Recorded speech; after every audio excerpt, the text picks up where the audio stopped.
வேங்கை வலையொலி உறவுகளுக்கு வணக்கம். இன்னைக்கு நம்மளோட தம்பி சரவணன் நினைஞ்சிருக்கிறாரு. வணக்கம் தம்பி. வணக்கம்ண்ணா. ஏற்கனவே நீதி கட்சி வரலாறை பத்தி ஒரு தொடர் செய்யலான்னு பேசியிருந்தோம். அதுல முதல் பகுதி வந்துச்சு. அதுக்கு பிறகு கொஞ்சம் நீண்ட இடைவேளை. அந்த இடைவேளைக்கு யார் காரணம் அதெல்லாம் நம்ம விட்டுருவோம். இப்போ நேரா பகுதிக்கு வந்துடுறேன். நம்ம அப்ப நீதி கட்சி உருவாகிற காலகட்டம், அந்த காலகட்டத்தை, அந்த அரசியல், அதன் தாக்கம், இது எதனால உருவாச்சு அதை பத்தி பேசியிருந்தோம். இப்ப தொடங்கின காலத்துல இருந்து போவோம். நீங்க சொல்லுங்க. 1916 நவம்பர் 20 அன்றைக்கு விக்டோரியா ஹால், இப்போ சென்னை சென்ட்ரலுக்கு ஆப்போசிட்ல ஒரு சிகப்பு நிற கட்டடம் இருக்குது. இப்போ அது பெரிய அளவில் செயல்பாட்டில் இல்லை. ஒரு நேரத்தில் விக்டோரியா ஹால் எல்லாராலையுமே கூடுகின்ற ஒரு பெரிய உயர்தர மனிதர்கள், உயர் வர்க்கத்தினர் கூடக்கூடிய இடமா இருந்துச்சு. அந்த விக்டோரியா ஹாலில் நவம்பர் 20, 1916 நான் பிராமின் மேனிஃபெஸ்டோ, பார்ப்பனர் இல்லாதார் கொள்கை பிரகடனம், பார்ப்பனர் இல்லாதார் அறிக்கை, பிராமணர் இல்லாதார் அறிக்கை, என்ன பேரில் வேணாலும் சொல்லிக்கலாம், ஒரு வெளியிடப்படுது. பி. தியாகராய செட்டியார், அலமேலு தாயாரம் மங்கை தாயார் இவங்கெல்லாம் அதை வெளியிடுறாங்க. 1916 வெளியிடப்பட்ட இந்த மேனிஃபெஸ்டோ தான் தொடக்கம். இந்த ஜஸ்டிஸ் பார்ட்டி அப்படின்னு சொல்லப்படக்கூடிய நீதி கட்சிக்கு தொடக்கமாக அமைகிறது. அதுதான் அவங்க என்னன்னா, சவுத் இந்தியன் பீப்புள் அசோசியேஷன், தென்னிந்திய மக்கள் சங்கம்னு ஒன்று, அதற்கு ஒரு கூட்டு ஒரு வணிக நிறுவனம், ஜாயின்ட் ஸ்டாக் கம்பெனி அப்படிங்கிற மாதிரி தான் அதை அவங்க குறிப்பிடுறாங்க. அதற்கு நல உரிமை சங்கம், தென்னிந்திய நல உரிமை சங்கம், சவுத் இந்தியன் லிபரல் ஃபெடரேஷன் ஒன்று உருவாக்கி, அதற்கு இதழாக திராவிடன், ஆந்திர பிரகாசிகா அப்படின்னு ஏற்கனவே இருந்த ஒரு பத்திரிகை, அதுபோக ஜஸ்டிஸ் என்கின்ற ஒரு ஆங்கில நாளிதழ், இதெல்லாமே நடத்துவதாக அவங்க முடிவெடுத்திருக்கிறாங்க. இதுதான் நான் பிராமின் மேனிஃபெஸ்டோனுடைய முதல் காப்பி, ஃபஸ்ட்டு. இது அதில் பேம்ப்ளெட்னு போட்டிருக்காங்க இல்லையா, அந்த ஜஸ்டிஸ் பார்ட்டி பேம்ப்ளெட். ஸோ அதுதான் இந்த 1916 வெளியிடப்பட்டது தான் முதல்ல அறிக்கை. இதில் பார்த்தீங்கன்னா 20 நவம்பர், நான் சொன்ன தேதி, செய்தி எல்லாமே அதுலேயே இருக்குது. பி. தியாகராயர் தலைமையில் அது கூட்டப்பட்டிருக்கு அப்படிங்கிறது எல்லாமே முழுமையாக இருக்குது. நீங்கள் ஸ்லைடாக கூட அதை போட்டுக்கோங்க. இது என்னன்னா, daily news paper in English, Tamil and Telugu, நான் முன்னமே சொன்ன மாதிரி. ரெண்டாவது, சவுத் இந்தியன் பீப்புள்ஸ் அசோசியேஷன் அப்படின்னு ஒன்று தொடங்கப்படுது. இதன் மூலமாக என்னவா தொடங்கப்படுதுன்னு கேட்கும்போது, ஜாயின்ட் ஸ்டாக் கம்பெனி அப்படின்னு அவங்க குறிப்பிட்டிருக்காங்க. சவுத் இந்தியன் லிபரல் ஃபெடரேஷன் அப்படிங்கிற பெயரில் ஒரு பொலிட்டிக்கல் அசோசியேஷன், ஒரு மக்கள் அமைப்பு, ஒரு பொலிட்டிக்கல் அசோசியேஷன், அதோடு அதனுடைய இதழ்கள் எல்லாமே சேர்ந்து ஒரு ஜாயின்ட் ஸ்டாக் கம்பெனியினுடைய பெயரில் தொடங்கப்படுது அப்படிங்கிறது தான் அவங்க சொல்லியிருக்கக்கூடிய முதல் கட்ட செய்தி. இதனுடைய தலைமை யாருன்னா, நான் சொன்ன மாதிரி ராவ் பகதூர், பி. தியாகராய செட்டியார், பி. தியாகராயர் தான் இதனுடைய தொடக்கமாக இருக்கிறார். இதில் அவங்க தங்களுடைய முதன்மையான கோரிக்கையாக அல்லது முதன்மையான செய்தியாக சொல்கிறது என்னென்னா, இந்த மாகாணத்தில் கிட்டத்தட்ட 4.5 கோடி மக்கள் வசிக்கிறாங்க. இந்த 4.5 கோடி மக்களில் பெரும்பான்மையாக டேக்ஸ் பேயர்ஸாக, பல்க் டேக்ஸ் பேயர்ஸாக, பெரும் நிலம் வைத்திருப்பவர்களாக, பெரும் வசதி வாய்ந்தவர்களாக, பெரும் எண்ணிக்கை மக்களாக இருக்கக்கூடியது பிராமணர்கள் கிடையாது, நாங்கள் தான் அப்படின்னு அவங்க குறிப்பிடுறாங்க. குறிப்பாக 1892 1904 வரைக்கும் ஒரு 12 ஆண்டுகள். இந்த 12 ஆண்டுகளில் பிரிட்டிஷனுடைய வேலைவாய்ப்பு, அதனுடைய மற்ற இதர பணிகள், இதர பதவிகள், இதுக்கெல்லாம் பிராமணர்கள் தான் அதிகமாக போயிருக்காங்க. பிராமணர் அல்லாத சமூகத்தினரான எங்களுக்கு அதனுடைய வாய்ப்பு மறுக்கப்பட்டிருக்கு அப்படிங்கிற ஒரு குற்றச்சாட்டை அவங்க வைக்கிறாங்க. குறிப்பாக அலெக்சாண்டர் கார்டியூ அப்படின்னு ஒரு ஆங்கிலேய அதிகாரி இருக்கிறாரு. அவருடைய அந்த கமிஷன் அப்படிங்கிறது அன்றைக்கி ரொம்ப முக்கியமான பேசுபடு பொருளாக இருந்தது. அந்த அலெக்சாண்டர் கார்டியூடைய அந்த அறிக்கை சொன்னதை தான் இவங்க மேற்கோள் காட்டுறாங்க. குறிப்பாக 94 விழுக்காடு பிராமணர்கள் பதவிகளில் இருக்கிறாங்க. அதுலேயும் மைசூராக இருக்கட்டும், மற்ற எல்லா சென்னை மாகாணத்துடைய பகுதிகளாக இருக்கட்டும், எல்லா இடத்துலையுமே பிராமணர்கள் பதவிகளை நிரம்பி இருக்கிறாங்க. ஆனால் பிராமணர் இல்லாத நாங்கள் தான் பல்க் டேக்ஸ் பேயர்ஸாக இருக்கிறோம், நில உடைமையாளர்களாக இருக்கிறோம், வட்டி கொடுக்குறவங்களாக இருக்கிறோம். ஸோ எல்லா விதத்துலேயும் அதிகப்படியான உயர் வர்க்கமாக இருக்கக்கூடிய எங்களுக்கு பிராமணர்களிடமிருந்து ஒரு பாகுபாடு காட்டப்படுது அப்படிங்கிறது தான் அவங்க சொன்ன முதன்மையான குற்றச்சாட்டு.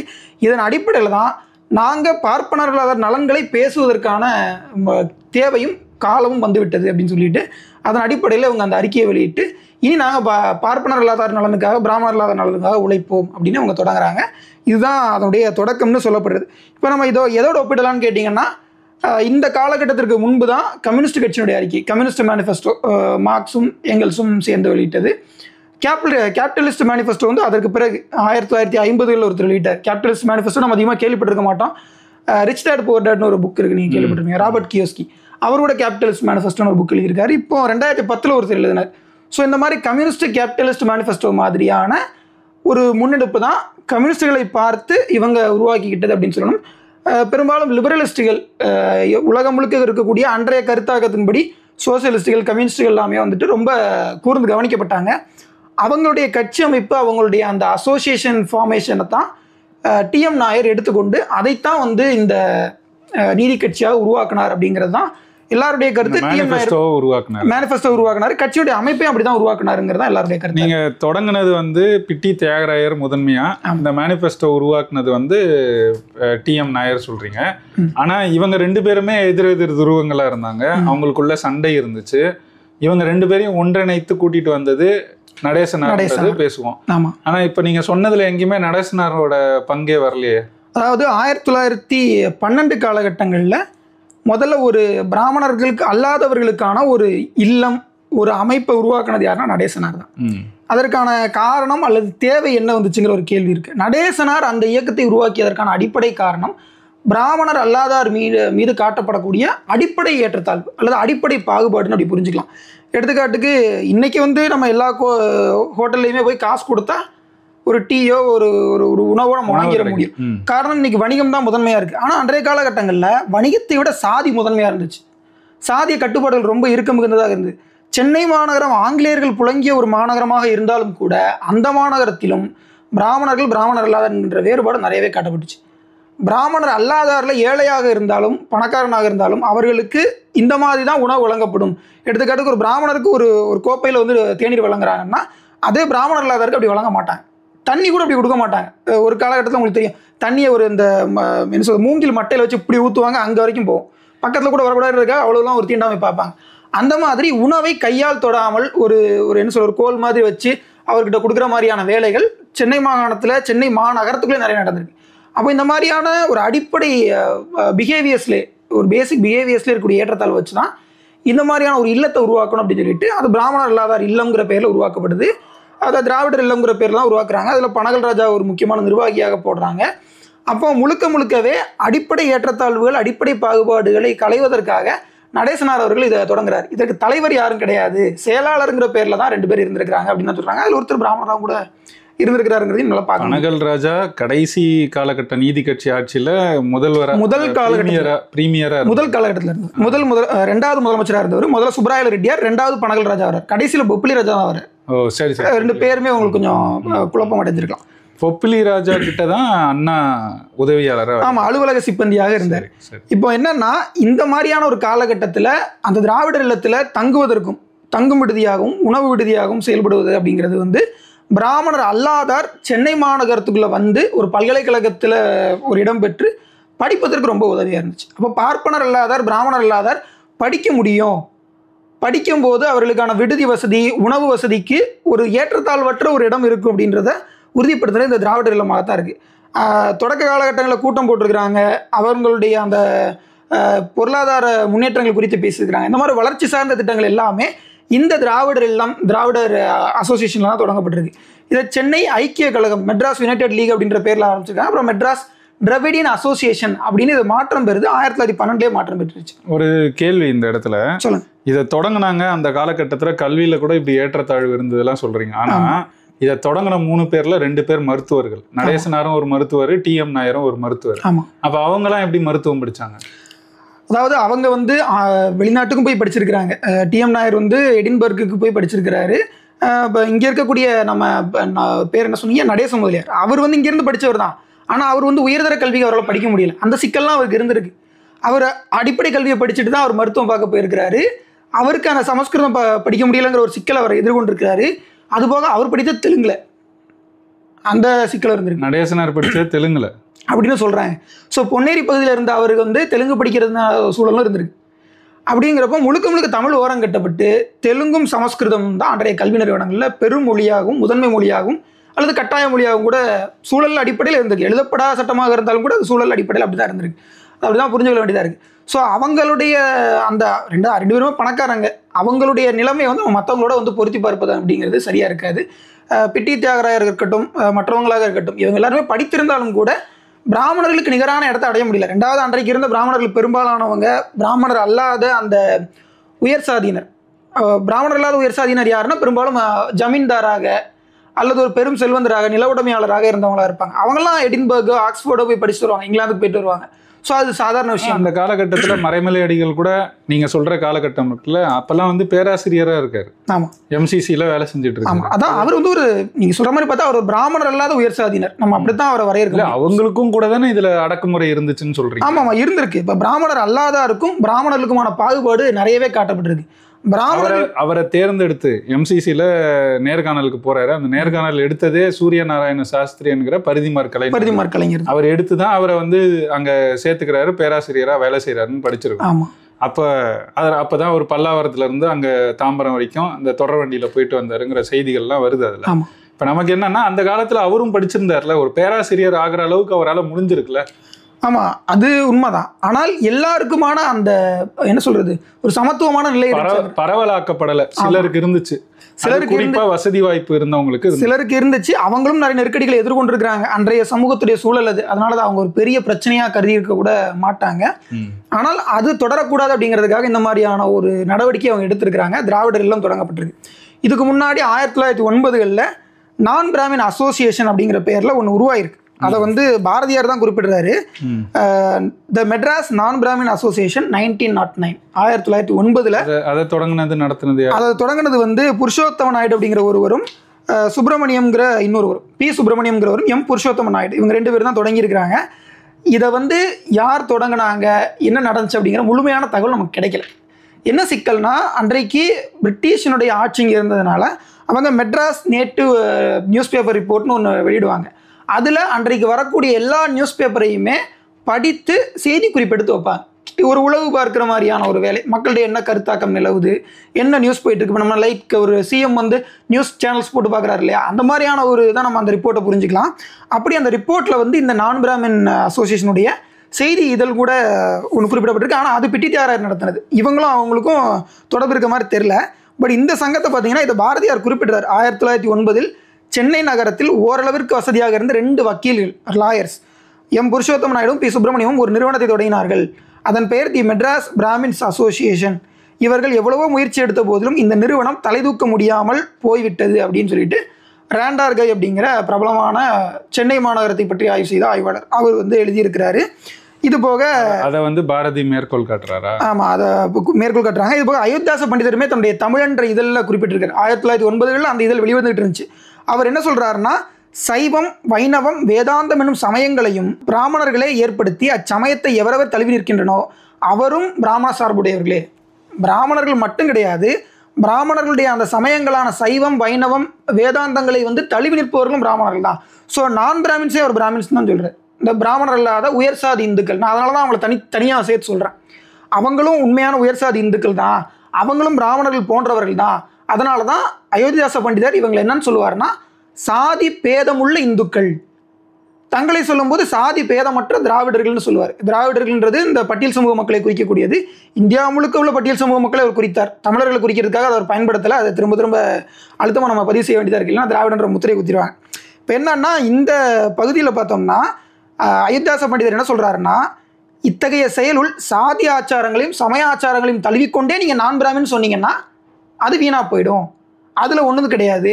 சாதி சமய ஆச்சாரங்களை விடுவித்து விட்டு வேணான்னு விலக்கி விட்டு நீங்கள் வந்து நான் பிராமின்னு சொன்னீங்கன்னா உங்களை ஆதரிப்பதற்கும் உங்களோடு சேருவதற்கும் நிறைய பேர் காத்து கிடக்குறாங்க.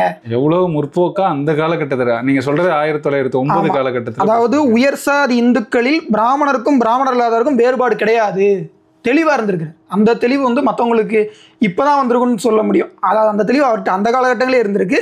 அதை சொல்லிட்டு நீங்க சொல்றது 116 ஆண்டுகளுக்கு முன்னாடி. ஆமா, 1909 கிட்டத்தட்ட ஒரு மரணம் அடைய போற காலகட்டம். 1914 அவர் மரணம் அடைஞ்சாரு. 9 வந்து அவர் இது எழுதியிருக்கிறார். அப்போ இந்த நான் பிராமின்ஸ்னா யாருன்ற கேள்வி அவர் கேட்டிருக்காரு. கேள்வியின் அடிப்படையில் தான் அந்த கட்டுரையை வந்திருக்கு.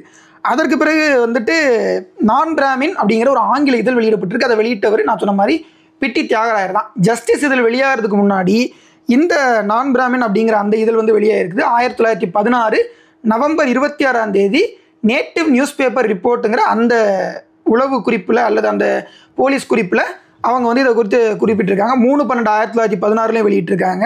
ஹோம் ரூல் இயக்கத்தை எதிர்ப்பது இதனுடைய முக்கியமான குறிக்கோளாக இருந்தது அப்படிங்கிறதையும் நம்ம வந்து கவனிக்க வேண்டியதாக இருக்குது. அன்னி பெசன்ட்டுடைய ஹோம் ரூல் சுயாட்சி இயக்கம் அப்படிங்கிறது அன்றைக்கு ஆங்கிலேயர்கள் எதிர்க்கக்கூடிய மிகப்பெரிய இயக்கமாக இருந்தது. அப்போ இந்த இயக்கத்தை எதிர்க்கிறதுக்கு ஆங்கிலேயர்களால் தூண்டிவிடப்பட்டவர்கள் இவர்கள் அப்படிங்கிற ஒரு குற்றச்சாட்டுமே நீதி கட்சி மேலையும் பிராமணர்கள் ஆதார் இயக்கத்தின் மேலையும் காங்கிரஸ் உட்பட பலரும் வைத்த ஒன்றாகத்தான் இருந்துச்சு. இதை பொப்பிலி அரசர் சொல்றீங்கல்ல, அவர் வந்து அந்த காலகட்டத்தில் பதிவு செஞ்சிருக்கிறார். 36-37 பேசும்போது நம்ம கட்சிக்கு வந்து உயர் சாதி இனருடைய ஒரு கட்சியினும் பெரிய செல்வந்தர்களோட கட்சியினும் வெள்ளைக்காரர்களுக்கு அடிமை அப்படிங்கிற பார்வை வந்து பொதுவா மக்கள்கிட்ட இருக்கு, அதை மாத்துறதுக்கு நம்ம வேலை செய்யணும் அப்படின்னு சொல்லி அந்த காலகட்டத்துல பேசியிருக்காரு. ஆமா, ஆனா அதெல்லாம் ஒரு பிற்காலத்துல பேசினார். பேசின அவரே திருச்சி ஸ்ரீரங்கத்தில் வடமொழியில் கொடுக்கப்பட்ட வரவேற்பை ஏற்றுக்கொண்டவராகவும் ஒரு வடமொழி சமஸ்கிருத பண்டிதராகவும் அதுபோக நிறைய மேட்டிமைத்தனங்கள் மிக்கவராகவும் தான் இருந்தார். ஹிந்தி எதிர்ப்பு போராட்டம் நடந்துகிட்டு இருக்கும்போது இவர் தன்னுடைய அந்த எஸ்டேட் குறித்த சட்டத்துக்கும் சில வரி பிரச்சனைகளுக்குமாக பிரிட்டிஷ் கூட பேச்சுவார்த்தை நடத்திட்டு இருப்பார். அது வரைக்கும் அவர் மற்ற விஷயங்களுக்காக போராட மாட்டார்னு கூட ஒரு செய்தி வந்துச்சு. ஸோ இந்திய எதிர்ப்பு போராட்டத்தில் பொப்பிலி ராஜா எவ்வளவு மெத்தனமாக இருந்தாருங்கிறது தெரியும். அதாவது நீதி கட்சியில் இருக்க தமிழர்கள்லாம் போராடிட்டு இருப்பாங்க, ஏடி பன்னீர்செல்வம் போராடிட்டு இருப்பார், இவர் உள்ள பேச்சுவார்த்தை நடத்திட்டு இருப்பார் கவர்னர் கூட. ஸோ இதுதான் அன்றைக்கி நடந்துச்சு. 1912 இந்த திராவிடியன் அசோசியேஷனுங்கிற அந்த பேர் வந்துருச்சு அப்படின்னு நான் போன முறை சொன்னேன். அதுக்கான ஆதாரம் அப்படிங்கிறது இதுதான். 1897 சங்கரன் நாயர்னு ஒரு மலையாளி, அவருடைய வாழ்க்கை வரலாறு வெளியிடப்பட்டது. அதை வெளியிட்டவங்க யாருன்னு பாருங்க, மெட்ராஸ் திராவிடியன் அசோசியேஷன் தான் வெளியிட்டிருக்காங்க. அப்போ 1912 முதல்ல அவங்க வெளியிட்ட தொகுப்பு நூல்களில் இது ஒன்று. முதல் நூல் இதுதான் நினைக்கிறேன். நம்ம கிடைச்ச அளவில் முதல் நூல் இதாக தான் எல்லாரும் சொல்றாங்க. இது போக இதுல இன்னொரு செய்தியுமே இருக்குது. அது என்னன்னா, நான் Brahmin letter for ₹1 for member of the association. ஆமா, அதாவது நான் பிராமின் லெட்டருங்கிற ஒரு இன்னொரு இதழ் வெளிவந்ததாகவும் தெரியுது. அது ₹1 உறுப்பினர்களுக்கு வழங்கப்படும் அப்படிங்கிற ஒரு செய்தியுமே இருக்குது. ஆக இப்படிப்பட்ட செய்திகள்லாம் தான் நான் பிராமின் அசோசியேஷன் இந்த திராவிடர் அமைப்புகள் உருவாவதற்கான தொடக்கமாக அமைந்திருக்கு. இப்போ நாம் இதிலிருந்து ஒரு ஏன் இதெல்லாம் உருவாகுது அப்படிங்கிறது நம்ம ஒரு 1000 ஆண்டுகால வரலாற்றை சுருக்கமாக புரிந்து கொள்ள வேண்டிய தேவை இருக்குது. எடுத்துக்காட்டுக்கு கிபி 7ஆம் நூற்றாண்டில் இந்த சிந்து பகுதி இருக்கு இல்லையா, அந்த பகுதிகளில் மல்முக் டைனாசிட்டி, மல்முக் சுல்தானகம்னு சொல்லுவாங்க. இஸ்லாமியருடைய ஆட்சி இந்திய துணைக்கண்டத்தில் முதல்ல ஏற்படுது இந்த மல்முக் சுல்தானகத்தின் மூலமாக தான். மல்முக் சுல்தானகம் வந்து அதற்கு பிறகு தில்லி சுல்தானகம் வந்து 1300களில் அலாவுதீன் கில்ஜி, முகமது பின் துக்ளக்லாம் பெரிய அளவில் இந்தியாவை வந்து தன்னுடைய கட்டுப்பாட்டுகளை கொண்டு வந்துட்டாங்க. நீங்கள் சொல்கிறது 7ஆம் நூற்றாண்டில் தொடங்கி 13ஆம் நூற்றாண்டு வரைக்கும். இதில் அதுவும் இந்த சிந்து பகுதியில் தொடங்கி 7ஆம் நூற்றாண்டு தான் நபிகளுடைய காலகட்டம். ஆமாம், அந்த காலகட்டத்தில் தொடங்கி. ஆனால் அதுக்கு முன்னாடியே அந்த மதம் வந்து ஒரு பரவலாக தான் இருந்துச்சு.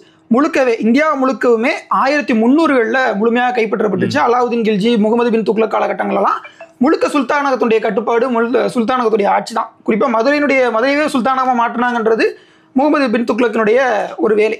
ரெண்டாவது விஷயம் என்னன்னா, 1525 பாபர் முகலாய சாம்ராஜ்யத்துடைய வருகை. பாபர் இங்கே வந்து முகலாயர்களுடைய ஆட்சி நிறுவுறாரு. முகலாயர்களுடைய ஆட்சி நிறுவனத்திற்கு பிறகும் கூட இந்தியாவில் முழுக்க இஸ்லாமியர்களுடைய ஆட்சி. ஜஹாங்கீர் வந்து இங்கே பிரிட்டிஷை வந்து முழுமையாக வணிகம் செய்வதற்கான அனுமதியை வழங்கிடுறாரு. அனுமதி வழங்கப்பட்ட பிறகு பெங்காலில் வந்து ஒரு பெரிய மார்க்கெட் அவங்களுக்கு கிடைச்சது, பயங்கரமான மார்க்கெட். ஏன்னா கங்கை சமவெளி, யமுனை சமவெளி முழுக்க இருக்கக்கூடிய இடங்கள் வந்து இந்த பெங்கால், பீகார், ஒரிசா மாதிரியான எல்லா பகுதிகளும் சேர்த்து, இன்றைக்கி இருக்கக்கூடிய மேற்கு வங்காளத்தை மட்டும் கிடையாது, வங்காளதேசத்தையும் சேர்த்து பார்க்கணும். சேர்த்து பார்த்தீங்கன்னா ஒரு நதிகளின் நாடுன்னு சொல்லுவாங்க வங்காளதேசத்தை. அவ்வளோ பெரிய வளமிக்க பகுதி. ஸோ அந்த இடம் வந்து அவங்களுக்கு ரா மெட்டீரியலுக்கு நல்ல இடமா இருந்துச்சு. அதற்கு பிறகு சிராஜ் உத்தவுலா வந்து தோற்கடிக்கப்பட்டார், ராபர்ட் கிளேவால் தோற்கடிக்கப்பட்ட பிறகு முதல்ல பெங்கால் அதாவது முகலாய வங்காளம் முதல்ல பெங்கால் பிரசிடென்சியாக மாற்றம் அடையும். இப்படி தான் வங்காளத்தில் முதல்ல ஆங்கிலேயர்கள் பிளாசி போர் தோற்ற பிறகு அவங்க ஆட்சியை பிடிக்கிறாங்க. இதனால தான் கல்கத்தாவில் அவங்களோட ஃபோர்ட் வில்லியம் மூலமாக அவங்க ஒரு முழு ஆட்சியை பகுதி உருவாக்குறாங்க. இதற்கு பிறகு பம்பாய் பிரசிடென்சி, மெட்ராஸ் பிரசிடென்சி எல்லாமே அவங்களுடைய கட்டுப்பாட்டுக்குள்ள வருது. கடைசியாக மெட்ராஸ் பிரசிடென்சி தான் 1800 அவங்களுடைய கட்டுப்பாட்டுக்குள்ள வருது. இது கட்டுப்பாட்டுக்குள்ள வந்ததுக்கு பிறகும் கூட சிக்கல்கள் தொடருது. என்னன்னா, இவங்களுடைய இராணுவத்துக்குள்ள இந்திய வீரர்கள் இந்து முஸ்லீம் அப்படிங்கிற பேரில் சண்டை போடுறது, அவங்களுடைய கலாச்சாரத்துக்கு ஒவ்வாத ஏதாவது ஒன்று வரும்போது அவங்க வந்து பிரச்சனை பண்ணுறது, சண்டை போடுறது, ஆயுதம் தாங்கி சண்டை போடுறது, இந்த மாதிரியான சிக்கல்கள்லாம் வரும். 1857 நடந்த சிப்பாய் கழகம் மட்டும்தான் பெருசாக நமக்கு தெரியும். ஆனால் அதற்கு முன்புமே நிறைய சிக்கல்கள், வயலேஷன்ஸ் இந்த மாதிரி நிறைய நடந்திருக்கும், அத்துமீறல்கள் நடந்திருக்கும். அது எல்லாத்தையும் தொகுத்து பார்க்கும்போது 1857ங்கிறது ஒரு பெரு வெடிப்பு. அதுக்கு முன்னாடியே சின்ன பிரச்சனைகள் இருந்துச்சு. 1806 வேலூர் கழகம் நடந்துச்சு. 1857 பெரும் அளவில் சிப்பாய் கழகத்தின் மூலமாக பிரச்சனைகள் ஸ்டார்ட் ஆகுது. அப்போ என்ன பண்ணுறாங்கன்னா, வட இந்தியாவில் தான் அந்த கழகம் வெடிக்குது. தென்னிந்தியாவில் இருக்கக்கூடிய ஈஸ்ட் இந்தியா கம்பெனி, கிழக்கிந்திய கம்பெனி இராணுவத்தை வச்சு வட இந்திய கழகத்தை முழுமையாக அடக்கி முடிச்சிடுறாங்க. இங்கேருந்து ஒருத்தர் போனார், ஜேம்ஸ் நீல்ஸ் அப்படின்னு ஒருத்தர், அலகாபாத்தின் கசாப்புக்காரனே அவர் சொல்லுவாங்க, அவ்வளோ பேரை கொலை பண்ணார். அதனாலேயே அவருக்கு இங்கே ஜேம்ஸ் நீல்ஸுடைய சிலை சென்னையில் ஒன்று இருக்குது. அந்த நீல்ஸுடைய சிலையை அகற்றணும்னு போராட்டம் பண்ணாங்க. 60 வருஷம் கழிச்சு போராட்டம் பண்ணாங்க. சிலையை வச்சுட்டாங்க, 1860 வச்சுட்டாங்க. அதுக்கு பிறகு 1927 போராட்டம் பண்ணாங்க. அந்த போராட்டத்தை பண்ணவங்க தான் அஞ்சலை அம்மாள். இப்போ என்னன்னா, இன்னைக்கு இருக்கு அந்த சிலை, ஜேம்ஸ் நீல்ஸுடைய சிலை இப்போ வந்து மியூசியமுக்கு மாற்றப்பட்டிருக்கு, சென்னை மியூசியமில் இருக்குன்னு சொல்கிறாங்க. இப்போ என்ன கேள்வினா, இந்த 1857 கழகத்திற்கு பிறகு தான் முழுக்க முழுக்க பிரச்சனைகளை வந்து பிரிட்டிஷ் அரசு நேரடியாக கவனிக்க தொடங்குது. குறிப்பாக அதுக்கு முன்பு நடந்த பல பஞ்சங்கள், அது ஆங்கிலேயர்களால் ஏற்பட்ட பணப்பயிர்களுடைய வரவால் ஏற்பட்ட பெரும் பஞ்சங்கள். அப்போ இதெல்லாத்தையும் வச்சு பார்க்கும்போது இந்த பஞ்சங்கள், இந்த பிரச்சனைகள் எல்லாம் தான் இந்த மியூட்டனிக்கு, அதாவது இந்த கழகத்திற்கு காரணமாக இருக்குன்னு சொல்லிட்டு 1858 விக்டோரியா சார்ட்டர் வந்து வெளியிடப்படுது. விக்டோரியா மகாராணியுடைய பேரறிவிப்பு அப்படின்னு சொல்லுவாங்கல்ல. அதற்கு பிறகு தான் இந்தியன் கவுன்சில்ஸ் ஆக்ட், அதே மாதிரி இந்தியாவுடைய நீதிமன்ற சட்டங்களும் அப்போ தான் உருவாக்கப்படுது. 1861 இந்தியன் கவுன்சில்ஸ் ஆக்ட் அப்படின்னு சொல்லிட்டு ஒன்று உருவாக்குறாங்க. இந்த இந்தியன் கவுன்சில்ஸ் ஆக்ட் தான் பெங்கால் பிரசிடென்சியில், பம்பாய் பிரசிடென்சியில், மெட்ராஸ் பிரசிடென்சியில், நார்த் ஃப்ரண்டியர் வெஸ்ட்ன்னு சொல்லிட்டு இன்னொரு நார்த் யுனைடெட் ப்ரொவின்ஸ்னு ஒன்று இருந்துச்சு. அதாவது வங்காளத்துக்கு, பீகாருக்கு இந்த பக்கம் அந்த ப்ரொவின்ஸ் இருந்துச்சு. இது எல்லாத்துலேயுமே கவுன்சில்ஸை உருவாக்குறாங்க.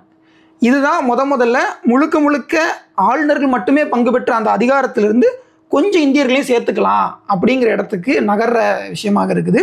அது வரைக்கும் ஒரு ஆளுநர் மட்டும் இருந்தவங்க, ஒரு ஆளுநர், அவங்களுக்கு கீழே சில ஐரோப்பியர்கள், 1-2 இந்தியர்கள் இப்படி சேர்த்துக்குவாங்க. முதல்ல நான் சொன்ன மாதிரி மெட்ராஸ் பிரசிடென்சியில் ஒரு ஆளுநர் இருந்தார், அவருக்கு கீழே 5 ஐரோப்பியர்கள், 3 அஃபிஷியல் மெம்பர்ஸ், 2 நான் அஃபிஷியல் மெம்பர்ஸ், ஒரு நான் அஃபிஷியல் இந்தியாவை சேர்ந்த காலனி பகுதியை சேர்ந்த ஒருவர், இப்படி தான் வருவாங்க. இதில் அந்த முதல் நபராக மெட்ராஸ் பிரசிடென்சியில் இடம்பெறது யாருன்னா வி சடகோபாச்சார்லு அப்படிங்கிற ஒருவர். இந்த வி சடகோபாச்சார்லு அப்படிங்கிறவர் பேர் கேட்டவொடனே தெரியுது, ஒரு தெலுங்கராக இருக்கலாமா அப்படிங்கிற ஒரு கேள்வி வரும். வெம்பாக்கம் அப்படின்னு சொல்லிட்டு ஒரு பகுதி இருக்குது, திருவண்ணாமலை மாவட்டம் செய்யாறு பக்கத்தில் வெம்பாக்கம் அப்படின்னு ஒரு கிராமம் இருக்குது. அதே மாதிரி காஞ்சிபுரத்தில் வந்துட்டு ஒரு பகுதி இருக்குது, செட்டி புண்ணியம் அப்படின்னு சொல்லுவாங்க இந்த கிராமம். இது மாதிரி களமூர் அப்படின்னு சொல்லிட்டு இன்னொரு வில்லேஜ். இந்த மாதிரியான பகுதிகளை சேர்ந்தவர்கள் எல்லாருமே பிராமணர்கள். இந்த எல்லா பிராமணர்களும் சென்னை மாநகரத்துக்குள்ள பல பதவிகளில் இருக்கிறாங்க. இப்போ எடுத்துக்காட்டுக்கு இந்த எல்லாரும் சேர்ந்த ஒரு குழுவைத்தான் மயிலாப்பூர் பிராமணர்கள் குழு அப்படின்னு சொல்கிறாங்க. Vembakkam Iyengar family, Chetpet Iyer family, Kalamur Iyer family, இந்த மாதிரியான ஃபேமிலியெல்லாம் சேர்ந்து தான் இந்த மயிலாப்பூர் பிராமணர்களுடைய அந்த அதிகார குழு அப்படின்னு சொல்கிறது. அதில் முதல்ல இடம்பெற்றவர் யாருன்னா அந்த வி சடகோபாச்சார்லு, வெம்பாக்கம் சடகோபாச்சார்லு அப்படிங்கிறது தான். இந்த இடத்துல எங்கள் ஊரை பற்றி ஒரு சின்ன குறிப்பு சொல்லிக்க விரும்புகிறேன். மயிலாப்பூரை சேர்ந்தவங்கள நானே சொல்லிட்டேன். அதனால் மயிலாப்பூர் வந்து நான் மயிலாப்பூர் தான். நான் எங்களோட பூர்வீகத்தை பார்க்கும்போது ஒரு 5 தலைமுறையாவது கிட்டத்தட்ட ஒரு 2-3 தெருவுக்குள்ளே தான் வாழ்ந்திருக்கோம். இன்றைக்கும் அந்த பகுதிகளில் எங்களோட உறவினர்கள் நிரம்ப வாழ்கிறாங்க. அது நாங்கள் வெளியேறிட்டோம். நாங்கள் வெளியேறி 20 ஆண்டுக்கு மேலே ஆகுது. இப்போது நான் வளர்ந்ததும் அங்கே தான், எங்கள் அப்பா வளர்ந்ததும் அதே வீட்டில் தான், ஒரே வீட்டில் தான் இருந்தோம். அதனால் அது நாங்கள் திரும்ப சொல்லுவோம், நீங்கள் அவங்களோட ஊரில் நீங்கள் என்ன பண்ணீங்கன்னு கேட்கும்போது அது எங்கள் ஊர் தான். குறிப்பாக இங்கே ஆதி தமிழர்கள் சிலருக்கும் இன்னும் சில நம்ம இடைநிலை சாதிகள் சொல்கிற சிலருக்கும் தான் சொந்தமான ஊரா மயிலாப்பூர், அதை சுத்தி பகுதிகள்லாம் இருந்துச்சு. அதுல வந்து ஏறினவங்க தான் இந்த மயிலாப்பூர் பிராமணர்கள். அதாவது நீங்க அதோட மூலத்தை தம்பி சொல்லிட்டாரு. திருவண்ணாமலை, காஞ்சிபுரம், களமூர் இந்த மாதிரியானவங்க. இது போக தஞ்சை மராத்தியர்கள் இருந்துமே ஒரு குரூப் அதுக்குள்ள இருந்திருக்கிறாங்க. தஞ்சையில மாதவராவ் அப்படின்னு ஒருவர், அவருடைய குடும்பத்தினருமே இந்த மயிலாப்பூர் பிராமணர்கள் குழுக்குள்ள இருந்திருக்கிறாங்க. இப்படி மராட்டிய பிராமணர்கள், தெலுங்கு பிராமணர்கள், சில தமிழ்நாட்டை சேர்ந்த அல்லது தமிழ் பேசக்கூடிய வடகலை ஐயங்கார், ஐயர் பிராமணர்கள், இவங்க எல்லாருமே இருந்த இந்த மயிலாப்பூர் பிராமணர்கள் குழு தான் அதிகாரத்தை அதற்கு அடுத்த 50 ஆண்டுகளுக்குள்ள தங்களுடைய கட்டுப்பாடுகளை கொண்டு வர முயற்சி பண்ணுறாங்க. இவங்க திருவிதாங்கூர் சமஸ்தானத்துடைய திவானா இருக்கிறாங்க, மைசூர் சமஸ்தானத்துடைய திவானா இருக்கிறாங்க, அல்லது ஹைதராபாத் சமஸ்தானத்துடைய திவானா இருக்கிறாங்க. இப்படி எல்லா சமஸ்தானங்கள்லையுமே தலைமை பதவி, திவான்கிறது எவ்வளவு முக்கியமான பதவி. இப்போ இருக்கக்கூடிய சீஃப் செக்ரட்டரிக்கு இணையான ஒரு பதவின்னு சொல்கிறோம்.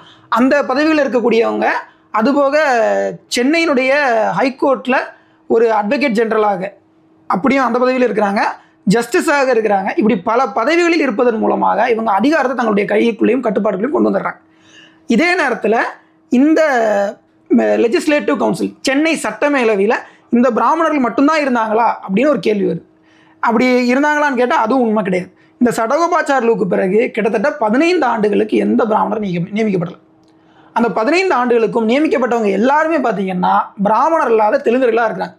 ஜிஎன் கஜபதி ராவ் என்கின்ற ஒரு தெலுங்கர் 8 முறை நியமிக்கப்பட்டிருக்கிறார். இது போக இன்னும் சிலர் இருக்கிறாங்க. சென்சல் ராவ்னு ஒருத்தர், வெங்கடகிரி ராஜா, மச்சேந்திர ராவ்னு இன்னொருவர்.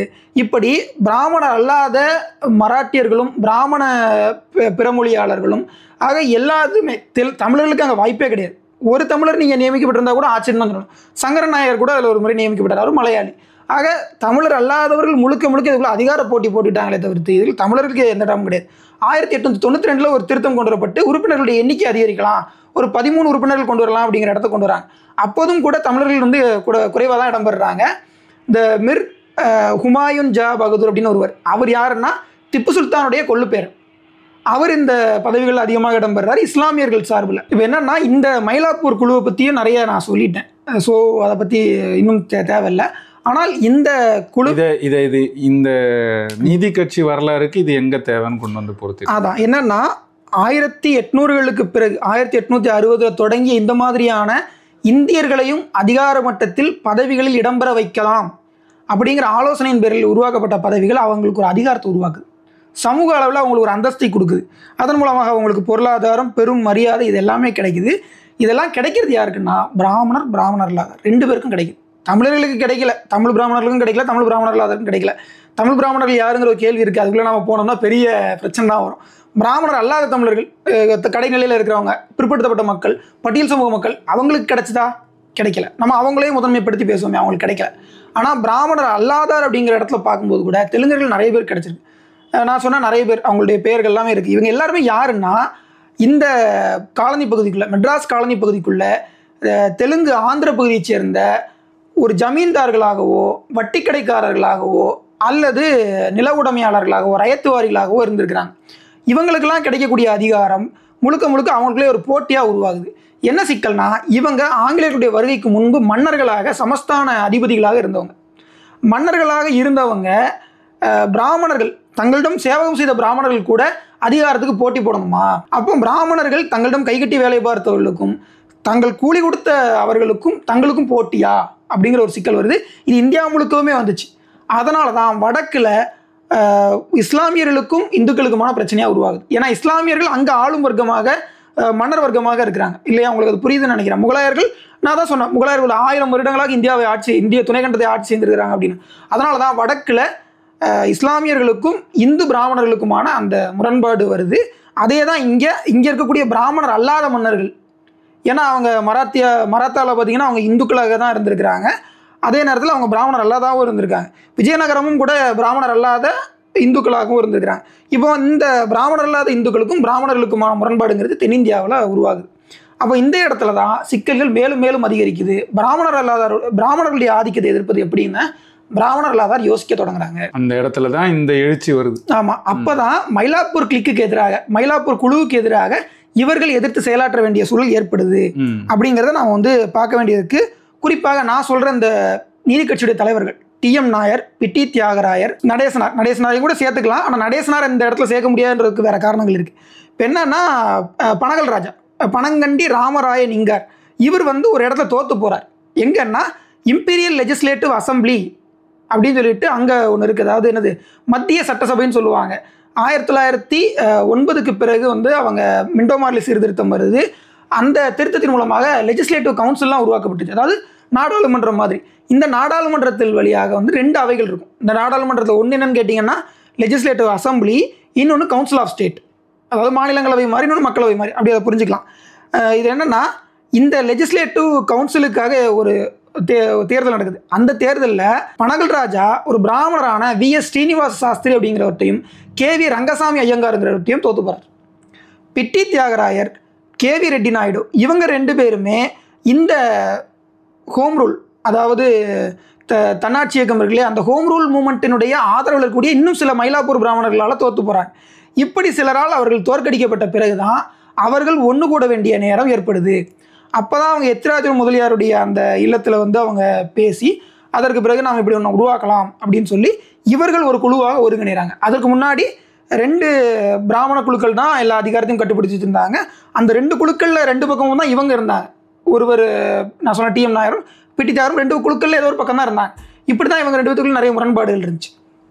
அப்போ அந்த இடத்துல இருந்தால் இவங்க திரும்பி நாம் பிராமணர் இல்லாத நலன்களை பாதுகாப்போன்ற இடத்துக்கு அவங்க வராங்க. இதுதான் நீதி கட்சியுடைய தொடக்கமாக அமையுது. சரி தம்பி, தொடக்க காலகட்டம் அது உருவாவதுக்கான சூழல் என்ன, அது அதுக்கு வரலாற்று பின்னணி என்ன, ஒரு 1000 ஆண்டுகள் அது உருவாக்கத்துக்கான காரணம் என்ன, அப்ப இருந்த அரசியல் சூழல் பின்னணி, சமூக சூழல் பின்னணி எல்லாமே ஓரளவுக்கு சொல்லிட்டீங்க. முக்கியமான பல இடங்கள்ல தொட்டிருக்கீங்க. கடைசியா கொண்டு வந்த அந்த 2 தலைவர்களை நிறுத்திருக்கீங்க. அந்த 2 தலைவர்களும் எதுக்காக சண்டை போட்டாங்க, அதற்கான காரணம் என்ன, பிடி தியாகராயருக்கும் டிஎம் நாயருக்கும் அந்த மோதல் ஏன் என்ன அப்படிங்கிறது தான் அடுத்த பகுதியின் தொடக்கமா இருக்கும். நன்றி, வணக்கம். நன்றி.